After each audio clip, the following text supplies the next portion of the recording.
Julia Gillard, as Minister for Education, withdrew the caps on enrolments for universities in 2009. This has since enabled universities to enrol as many students as they like.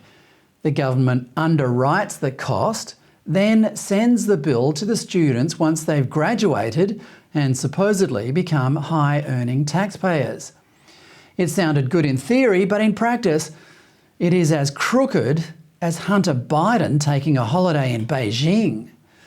As far as the universities are concerned, it's a risk-free licence to print money, which, along with the bogus degrees they hand out to high-paying foreign students who can barely speak English, is why universities are so obnoxiously rich these days.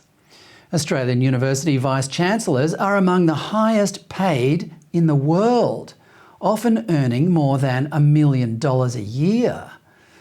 The universities lowered their standards for both students and staff, then set about creating degrees that would lure young people away from more productive pursuits, like getting real jobs and starting families. They did this by offering degrees that seductively packaged the naive idealism of youth into an academic reality, which leads to mobs of them descending on Victoria Park on a sunny Saturday to threaten a person for saying men can't be women.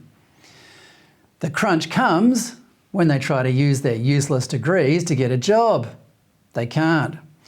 Burdened with debt, they become frustrated, angry and depressed. A report by academics from the University of New South Wales in January found that, quote, antidepressant use continues to increase in Australia overall and especially among young people, unquote. It found the use of antidepressants in 10 to 17-year-olds had increased by 34% over 5 years and by 16% in 18 to 24-year-olds over the same period. It's worth remembering that this is the stage of life when you are quite robust, physically strong, mentally sharp and curious about what exciting opportunities life, especially in a free and prosperous country like Australia, might offer. It's alarming enough that increasing numbers of young Australians are vulnerable to depression and anxiety, but that they then seek a pharmaceutical solution for it should, at the very least, be the subject of a serious and urgent federal parliamentary inquiry.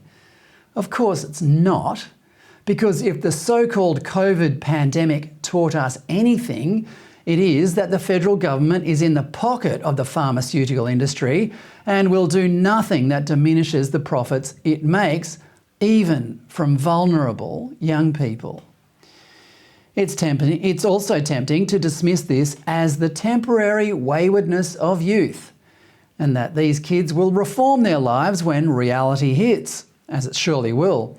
But that's not necessarily true.